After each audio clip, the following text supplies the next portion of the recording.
मुखाती तहरीक मुखाती इजलाती है। जैसे तुम उन्होंने कचरी साबी दी तो कचरी साबी डायरेक्ट हो जाएगी कचरी साबी की नहीं नजरिए में जान दे सही है। समझने की कोशिश करते हैं इंशाल्लाह। ये बहुत छेती समझ आ जाना, कोई नवी शै नहीं की हैगी। साबर साहब दी किताबां जेड़ा बंदा समझदा वो फौरन इन्हू समझदा ते जेड़ा हुण जिद बना छड़े ना वो फिर ओदी मर्जी। साबर साहब ने लिखिया अपनी किताब में कि मुकम्मल नहीं, इहदे च मजीद तहकीक की जरूरत है। वो मजीद तहकीक राहत साहब ने पूरी की, लेकिन उन्होंने भी नहीं आख्या मुकम्मल है। हाँ जी, वो मजीद तहकीक असीं करके होर वधाया उन्होंने। हाँ जी, हुण उसे तुहाडे गल ते आ जाने असाबी तहरीक होवे उत्थे दे खुशकी है, खुशकी है तजाबियत है, यो ही है ना। ते जिगर दे अंदर तहलील है सफराव, ते दिल दे अंदर तस्कीन है बलगम। ये तहरीक आया ये 24 घंटे बदलती है, 24 दिनों च बदलती है, 24 महीनों च बदलती है, 24 सालों च बदलती है। कई मरीज आते तुहाडे कोल कोई 10-12 साल का बच्चा आया,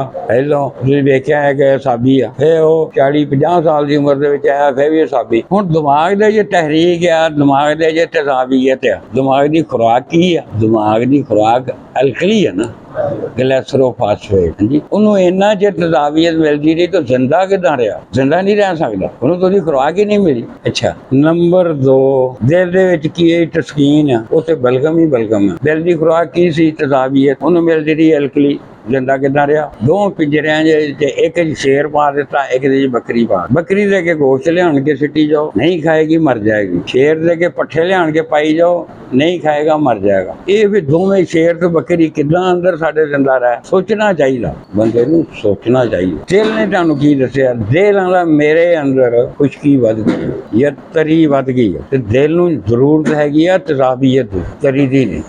ये चारे चीज़ां बनदियां। जिहड़ा हैगा ना कि अज़ाए रईसा 3 है जी, चौथा कोई अज़ाए रईस नहीं हैगा। इतना तो साबर साहब ने 4 ही लिखी है, सफरात सदा ते खून। तो जिहड़े हैगे ना इमनाबाद वाले, उन्होंने मैनूं सद्दिया। मैं 8 बजे खड़ा हो गया सीगा बोर्ड दे उत्ते, ते 5 बजे सर्दियां दे दिन धुंध बेबहा पई सी, 5 बजे मैं उत्थों उतरिया सी। आंदे नहीं जी साबर साहब ने आख्या जिहड़ा खून है ना ये 3 तहरीकां दे 3 खिलतां दे नाल मुरक्कब है, फिर उन्होंने खून किया गया। मैं चलो 3 नाल ही मुरक्कब है। सफरात सदा ते बलगम। मैं उन्होंने पूछा सफरात का रंग की है? पीला।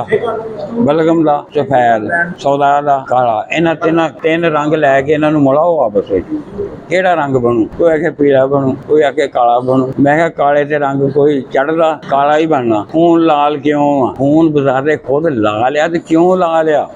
इन्हां नाल ते काला खून बनना चाहिए सी या पीला बन जांदा। उथों लाजवाब हो गया। चौथी खिलत जिहड़ी हैगी आ वो रिहा ही आ, सुर्खी जिहड़ी हैगी वो हवा दी है उहदे विच। और साडे खून दे नालों ज्यादा अगर खून साडे जिस्म दे विच 100% है ना, 100% गिणीए ਉਹਦੇ ਵਿੱਚੋਂ ਤਿੰਨੇ ਖਿਲਤਾਂ ਜਿਹੜੀਆਂ ਹੈਗੀਆਂ ਉਹ 40-45% ਆ। ਬਾਕੀ ਜਿਹੜੇ ਹੈਗੇ ਨੇ 56-57% ਸਾਡੇ ਖੂਨ ਦੇ ਵਿੱਚ ਰੀਹ ਹੈ। ਔਰ ਸਾਡਾ ਗੋਸ਼ਤ ਸਾਰਾ ਰੀਹ ਤੋਂ ਬਣਦਾ, ਇਹ ਕਾਰਬਨ ਹੈ ਸਾਡੀ। ਅੱਛਾ, ਦੂਸਰੇ ਨੰਬਰ ਤੇ ਸਾਬਰ ਸਾਹਿਬ ਨੇ ਲਿਖਿਆ ਕਿ ਅਜ਼ਾਏ ਰਈਸਾ ਬਿਮਾਰ ਹੋਣ ਤੇ ਫੇਰ ਬਿਮਾਰੀ ਪੈਦਾ ਹੋਣ। ਅਜ਼ਾਏ ਰਈਸਾ ਬਿਮਾਰ ਹੋਣ ਤੇ ਫੇਰ ਬਿਮਾਰੀ ਪੈਦਾ ਹੁੰਦੀ ਹੈ। ਤੇ ਅਜ਼ਾਏ ਰਈਸਾ ਨੂੰ ਬਿਮਾਰ ਕਰਨ ਵਾਲੀ ਕਿਹੜੀ ਸ਼ੈ ਬਿਲ ਉਹ ਤੇ ਲੱਭਣੀ ਚਾਹੀਦੀ, ਉਹ ਤੁਹਾਡੀ ਖਿਲਤ ਹੈ। ਤੇ ਖਿਲਤ ਜਿਹੜੀ ਹੈਗੀ ਆ ਰੱਦੀ ਪੈਦਾ ਹੋਣ ਦੀ ਕੀ ਨਿਸ਼ਾਨੀ ਆ, ਕਿੱਦਾਂ ਉਹ ਬਣਨੀ ਆ? ਇੱਕ ਬੰਦਾ ਮੂਲੀਆਂ ਗਾਜਰਾਂ ਗੋਂਗਲੂ ਖਾਈ ਜਾਂਦਾ ਉਹਦੀ ਬਲਗਮ ਵੱਧਦੀ ਜਾਂਦੀ ਆ। ਖਿਲਤ ਨੂੰ ਬਿਮਾਰ ਕਰਨ ਵਾਲੀ ਤੁਹਾਡੀ ਇਹ ਗ਼ਜ਼ਾ ਵਾ, ਤੇ ਗ਼ਜ਼ਾ ਨੂੰ ਦਰੁਸਤ ਕਰਨ ਵਾਲਾ ਇਲਾਜ ਆ। ਫਿਰ ਇੱਕ ਹਕੀਮ ਮੇਰੇ ਕੋਲ ਆ ਗਿਆ ਸਿੰਧੋਂ, ਜਦੋਂ ਮੈਂ ਸੰਨ 88 'ਚ ਕਿਤਾਬ ਕਾਲਜ 'ਚ ਪੜ੍ਹਦੇ ਪਹਿਲੇ ਸਾਲ 'ਚ ਲਿਖੀ ਸੀ। ਉਹਨੇ ਜੀ ਤੁਹਾਡਾ ਚੈਲੰਜ ਕਬੂਲ ਕੀਤਾ। 50,000 ਦਾ ਚੈਲੰਜ ਸੀ ਉਹਦੇ ਵੀ ਕਿਸੇ ਦੁਨੀਆ ਦੀ ਕਿਤਾਬ ਦੀ ਨਕਲ ਮਾਰ ਕੇ ਲਿਖੀ ਹੋਵੇ ਤਾਂ 50,000 ਰੁਪਈਆ ਨਾਮ। ਅਸੀਂ ਤੁਹਾਡਾ ਚੈਲੰਜ ਕਬੂਲ ਕਰ ਲਿਆ ਸੀ, ਹੁਣ ਆ ਰਹੇ ਆ ਇੱਥੇ ਬਹਿਸ ਹੁੰਦੀ ਰਹੀ, ਗੱਲਾਂ ਬਾਤਾਂ ਹੁੰਦੀਆਂ ਰਹੀਆਂ। ਉਹਨਾਂ ਦਾ ਵਿੱਚ ਉਹਦੀ ਉਮਰ ਸੀ 60 ਸਾਲ। ਇਹ ਸੰਨ ਹੈਗੀ ਆ 91 ਦੀ ਗੱਲ, ਮਾਰਚ 91 ਜਾਂ ਅਪ੍ਰੈਲ 91। ਉਹ ਬਾਬਾ ਜੀ ਇੱਕ ਨਾਲ ਤੋਂ ਘੜੀ ਕੇ ਪਿੱਛੇ ਨਬਜ਼ ਅੱਗੇ ਕਰਦਾ, ਨਬਜ਼ ਫੜਨ ਲੱਗਾ ਉਹ ਹਟਾ ਦੇ। ਕਹਿੰਦਾ ਯਾਰ ਵੱਡੇ ਉਸਤਾਦਾਂ ਕੋਲ ਸਵਾਲਾਂ ਦੇ ਜਵਾਬਾਂ ਦਾ ਮਜ਼ਾ ਨਹੀਂ ਸੀ ਹੁੰਦਾ ਜਿੰਨਾ ਇੱਥੋਂ ਆਉਣ ਡਿਆ, ਤੇ ਫੇਰ ਵਿਖਾ ਲਾਂਗੇ ਨਬਜ਼ ਕਿਹੜਾ ਅਸੀਂ ਚੱਲੇ ਹੁਣੇ ਹੀ। ਬਾਬੇ ਨੇ ਜਦੋਂ ਤੀਜੀ ਫੇਰ ਉਹ ਗੱਲ ਹੋਵੇ ਤਾਂ ਬਾਬਾ ਫੇਰ ਨਬਜ਼ ਅੱਗੇ ਕਰਦਾ। ਤੀਜੀ ਵਾਰ ਬਾਂਹ ਫੜ ਲਈ, ਉਹ ਲੱਗਾ ਚੜਾਉਣ। ਮੈਂ ਕਿਹਾ ਹੁਣ ਫੜੀ ਰਹਿਣ ਦੇ। ਨਬਜ਼ ਦੋਵੇਂ ਵੇਖ ਕੇ ਦੋਵਾਂ ਪਾਸੇ ਨਹੀਂ। ਉਹਨੇ ਕਿਹਾ ਬਾਬਾ ਜੀ ਤੁਹਾਡੇ ਆ ਗੁਰਦਾ ਜਿਹੜਾ ਖੱਬਾ, ਇਹਦੇ 'ਚ ਨਾ ਪੱਥਰੀ ਆ ਆ ਤੇ ਨਾਲ ਰੀ ਆ ਤੇ ਦਰਦ ਤੈਨੂੰ ਹੋਣ ਡਈ ਆ ਤੇ ਸੋਜ ਆ। ਆਂਦਾ ਬਿਲਕੁਲ ਸਹੀ ਹੈ। ਲੱਗਾ ਛਡਾਉਣ, ਮੈਂ ਫੇਰ ਫੜ ਲਿਆ। ਮੈਂ ਕਿਹਾ ਜਿਹੜੀ ਆ ਖੱਬੀ ਅੱਖ ਆ ਨਾ ਤੁਹਾਡੀ, ਇਹ ਅੱਖ ਸਹੀ ਆ, ਇਹ ਜਗ੍ਹਾ ਤੋਂ ਤੁਹਾਡੀ ਜਿਹੜੀ ਹੈਗੀ ਨਾ ਉਹ ਵੇਨ ਉਹ ਬੁਲਾ ਕੇ। ਆਂਦਾ ਬਿਲਕੁਲ ਸਹੀ ਹੈ। ਇਹ ਨਵਰ ਲੱਗਾ ਛਡਾਉਣ, ਫੇਰ ਫੜ। ਮੈਂ ਕਿਹਾ ਵੀ ਤੁਹਾਨੂੰ 20 ਸਾਲ ਤੋਂ 25 ਸਾਲ ਦੀ ਉਮਰ ਤੱਕ ਟਾਈਫਾਈਡ ਹੋਇਆ ਤੇ ਖੂਨ ਦੀਆਂ ਟੱਟੀਆਂ ਲੱਗੀਆਂ। ਆਂਦਾ ਵੀ ਬਿਲਕੁਲ ਸਹੀ ਆ। 20 ਸਾਲ ਦੀ ਉਮਰ ਸੀ, 6 ਮਹੀਨੇ ਮੈਨੂੰ ਖੂਨ ਦੀਆਂ ਟੱਟੀਆਂ, ਟਾਈਫਾਈਡ ਦਾ ਨਹੀਂ ਮੈਨੂੰ। ਆਂਦਾ ਬਾਕੀ ਦੋ ਗੱਲਾਂ ਤੋਂ ਮੇਰੇ ਚ ਹੈਗੀ, ਦਰਦ ਵੀ ਮੇਰੇ ਹੁੰਦੀ ਹੈ, ਮੇਰੀ ਅੱਖ ਵੀ ਬੰਦ। ਇਸ ਗੱਲ ਨੂੰ ਨਹੀਂ ਅਸੀਂ ਮੰਨਦੇ, ਕਿਉਂਕਿ ਅੱਜ ਤੋਂ ਇਹ 50 ਸਾਲ ਪਹਿਲਾਂ ਦੀ ਤੂੰ ਗੱਲ ਦੱਸਣ। ਤੇਰੇ ਕੋਲ ਕੋਈ ਮੁੱਕਲ ਆ, ਕੋਈ ਜਿੰਨ ਭੂਤ ਆ ਜਿਹੜਾ ਤੈਨੂੰ ਦੱਸਦਾ? ਮੈਂ ਨਹੀਂ।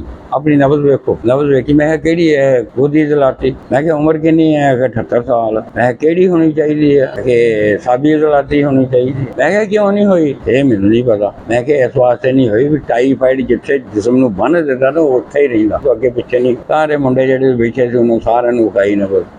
ਫਿਰ ਉਹ ਮੰਨ ਗਏ ਪੈਂਦੇ ਵੀ ਨਹੀਂ ਵਾਕਈ ਮੁੱਕਲ ਨਹੀਂ ਹੈ, ਨਬਜ਼ ਹੀ ਆ। ਉਸ ਤੋਂ ਬਾਅਦ ਫਿਰ ਨਾ ਇੱਕ ਗੱਲ ਤੇ ਬਹਿਸ ਹੋ ਗਈ। ਮੈਂ ਕਿਹਾ ਯਾਰ ਸੋਝਾਂ ਪਈਆਂ ਹੋਣ ਨਾ, ਬੰਦਾ ਤਹਿਲੀਲ ਹੋ ਰਿਹਾ ਹੁੰਦਾ, ਸਫਰਾਜ ਦੀ ਮਿਕਦਾਰ ਵਧੀ ਹੁੰਦੀ ਹੈ, ਗੋਸ਼ਤ ਜਿਹੜਾ ਪਿਲਪਿਲਾ ਹੋ ਜਾਂਦਾ, ਉਹਨੂੰ ਸਾਬੀ ਚੀਜ਼ਾਂ ਨਹੀਂ ਦੇਣੀਆਂ ਚਾਹੀਦੀਆਂ। ਸਾਬਰ ਸਾਹਿਬ ਨੇ ਆਖਿਆ ਉਹ ਸਾਬੀ।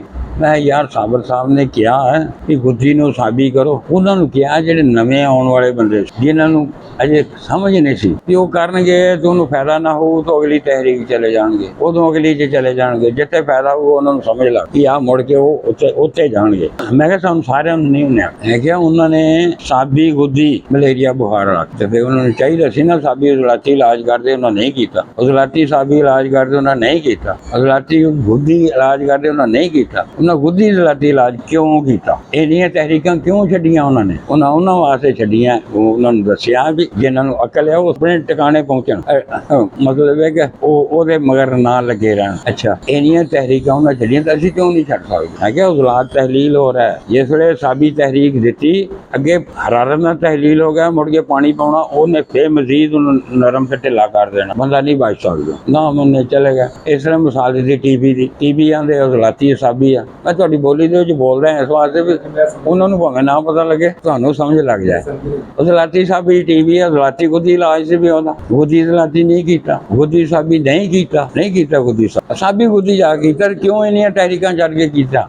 ਕਿਸ ਵਜ੍ਹਾ ਦਾ ਇਲਾਜ ਕੀਤਾ? ਉਹਨੇ ਦੋਵਾਂ ਦਾ ਮੈਂ ਤੁਹਾਨੂੰ ਦੱਸ ਵੀ ਦਾਂ। ਟੀਬੀ ਦੇ ਵਿੱਚ ਖੂਨ ਆਉਂਦਾ, ਬਲਗਮ ਜਿਹੜੀ ਉਹ ਰੱਦੇ ਅਮਲ ਹੈ ਉਹਦਾ। ਅੰਦਰ ਹਕੀਮ ਜਿਹੜਾ ਇੱਥੇ ਚਾਹਨਾਕ ਤੋਂ ਲਾਗੇ ਬੈਠਾ ਉਹਦੇ ਬਲਗਮ ਪੈਦਾ ਕਰਦਾ। ਬਲਗਮ ਪੈਦਾ ਹੋਣੀ ਤੇ ਖੂਨ ਬੰਦ ਹੋਣਾ, ਨਹੀਂ ਤੇ ਨਹੀਂ ਹੋਣਾ। ਇੱਥੇ ਉੱਥੇ ਕੀ ਕਰਦੇ? ਖੁਸ਼ਕ ਚੀਜ਼ਾਂ ਦੇਣੀਆਂ ਸ਼ੁਰੂ ਕਰ ਦਿੰਦੇ। ਕਿਸੇ ਜ਼ਮਾਨੇ 'ਚ ਟੈਪਟੋਮਾਈਸਿਨ ਲੱਗਦੇ ਸੀ, ਉਹ 2-4 ਲੱਗ ਜਾਣੇ, ਜਾਂ ਕੰਬਾੜੇ ਦੇ ਟੀਕੇ ਲੱਗਦੇ ਸੀ ਤੇ ਬੰਦਾ ਖੂਨ ਦੀ ਉਲਟੀ ਕਰਦਾ ਸੀ, ਹੋ ਜਾਂਦਾ ਸੀ। ਸਾਬਰ ਸਾਹਿਬ ਨੇ ਉੱਥੇ ਬਲਗਮ ਪੈਦਾ ਕੀਤੀ ਹੈ। ਖੂਨ ਨੂੰ ਨਹੀਂ ਰੋਕਣ ਵਾਲੀ ਕੋਈ ਸ਼ਾਇਦ ਬਲਗਮ ਪੈਦਾ ਹੋਈ, ਉਹਨੇ ਜ਼ਖਮਾਂ ਨੂੰ ਅੱਛਾ ਕਰਨਾ ਸ਼ੁਰੂ ਕੀ। ਹਲਦੀ ਤੇ ਸ਼ੀਰ ਮਦਾਰ, ਹਲਦੀ ਜ਼ਖਮ ਨੂੰ ਸਹੀ ਕਰਦੀ ਹੈ ਤੇ ਖੁਸ਼ਕੀ ਨਹੀਂ ਪੈਦਾ ਕਰਦੀ, ਤੇਰੀ ਪੈਦਾ ਕਰਦੀ ਹੈ। ਤੇ ਸ਼ੀਰ ਮਦਾਰ ਇੰਤਹਾਈ ਦਰਜੇ ਦਾ ਤਾਰਾ ਬਲਗਮੀ ਮਵਾਦ ਪੈਦਾ ਕਰਦਾ, ਫੌਰਨ ਪੈਦਾ ਕੀਤਾ, ਬੰਦਾ ਠੀਕ ਹੋ ਗਿਆ। ਇਸ ਤਰ੍ਹਾਂ ਮਲੇਰੀਆ ਬੁਖਾਰ ਹੈ। ਮਲੇਰੀਆ 'ਚ ਕੀ ਹੁੰਦਾ? ਨਹੀਂ ਹੈਜ਼ਾ ਸੀ ਨਾ ਉਹਨਾਂ ਨੂੰ ਦੱਸਿਆ। ਹੈਜ਼ਾ ਜਿਹੜਾ ਹੈਗਾ, ਹੈਜ਼ੇ ਦੇ ਵਿੱਚ ਕੀ ਹੁੰਦਾ? ਪਾਣੀ ਖਾਰਜ ਹੁੰਦਾ। ਕੱਲਾ ਪਾਣੀ ਨਹੀਂ ਖਾਰਜ ਹੁੰਦਾ, ਨਾਲ ਹਰਾਰਤ ਖਾਰਜ ਹੁੰਦੀ। ਜਿੰਨੀਆਂ ਜ਼ਿਆਦਾ ਟੱਟੀਆਂ ਉਲਟੀਆਂ ਹੋਣੀਆਂ, ਜਿਸਮ ਦੇ ਜੋ ਪਾਣੀ ਨੇ ਇਖਰਾਜ ਕਰਨਾ ਤੇ ਨਾਲ ਹੀ ਹਰਾਰਤ ਉਹਦੀ ਡਾਊਨ ਹੁੰਦੀ ਜਾਣੀ ਹੈ। ਮਰੀਜ਼ ਦੇ ਬੁੱਲ ਨੀਲੇ ਹੋ ਜਾਂਦੇ, ਨਾਖਨ ਨੀਲੇ ਹੋ ਜਾਂਦੇ, ਅੱਖਾਂ ਨੀਲੀਆਂ ਹੋ ਜਾਂਦੀਆਂ ਤੇ ਨੀਲਾ ਰੰਗ ਸਾਬਰ ਸਾਹਿਬ ਕਹਿੰਦੇ ਆ ਕਿ ਸਰਦੀ ਦਾ। ਤੇ ਉਹਨਾਂ ਇਲਾਜ ਕਿਹੜਾ ਕੀਤਾ? ਉਹਨਾਂ ਸਰਦੀ ਦਾ। ਸਰਦੀ ਵੱਧ ਰਹੀ ਆ, ਸਫਰਾ ਘਟ ਰਿਹਾ, ਉਹਨਾਂ ਸਫਰਾ ਪੈਦਾ ਕੀਤਾ ਤੇ ਹੈਜ਼ੇ ਦਾ ਮਰੀਜ਼ ਉਸ ਵੇਲੇ ਠੀਕ ਹੋ ਗਿਆ। ਹਾਂਜੀ। ਤੇ ਇਹਦੀਆਂ ਤਹਿਰੀਕਾਂ ਉਹਨਾਂ ਕਿਉਂ ਛੱਡੀਆਂ? ਉਹਨਾਂ ਛੱਡੀਆਂ ਵੀ ਜਿਹੜੇ ਸਮਝਦਾਰ ਹੈਗਾ ਫੌਰਨ ਉਸ ਟਿਕਾਣੇ ਤੇ ਪਹੁੰਚਣ, ਜਿਹੜੇ ਨਹੀਂ ਹੈਗੇ ਉਹ ਹੌਲੀ ਹੌਲੀ ਉਹ ਦਾਇਰੇ ਦੀ ਰੂਟੀਨ 'ਚ ਆਉਣ, ਉਹ ਵੀ ਪਹੁੰਚ ਜਾਣਗੇ। ਤੇ ਅਸੀਂ ਸੋਚਦੇ ਨਹੀਂ, ਅਸੀਂ ਉਸੇ ਗੱਲ ਤੇ ਕਾਇਮ ਆ। ਉਹ ਸਾਲ ਬਾਅਦ ਉਹ ਬੰਦਾ ਆਇਆ, ਟਾਂਗੇ 'ਚੋਂ ਨਹੀਂ ਉਤਰਿਆ, ਟਾਂਗੇ 'ਚ ਹੀ ਬੈਠਾ, ਬੂਹਾ ਖੋਲਿਆ। ਅਰੇ ਉਸਤਾਦ ਜੀ ਤੁਸੀਂ ਸੱਚੇ? ਮੈਂ ਕੀ ਹੋਇਆ? ਮੈਂ 8 ਦਿਨਾਂ 'ਚ 2 ਸਕੀਆਂ ਭੈਣਾਂ ਮਾਰ ਕੇ ਆਇਆ। ਮੈਂ ਕਿਹਾ ਉਹ ਕੀ ਹੋਇਆ? ਉਹ ਸੋਝਾਂ ਪਈਆਂ ਸੀਗੀਆਂ ਤੇ ਮੈਂ ਇੱਕ ਤਰਿਆਗ ਦਿੱਤਾ, ਗੁੱਜੀ ਸਾਹਿਬ ਵੀ ਤਰਿਆਗ ਦਿੱਤਾ, 3 ਕੁੜੀਆਂ, 2 ਨੇ ਖਾਧੀਆਂ, ਤੀਜੀ ਨਹੀਂ ਖਾਧੀ, ਤੋਂ ਮਰ ਗਈ।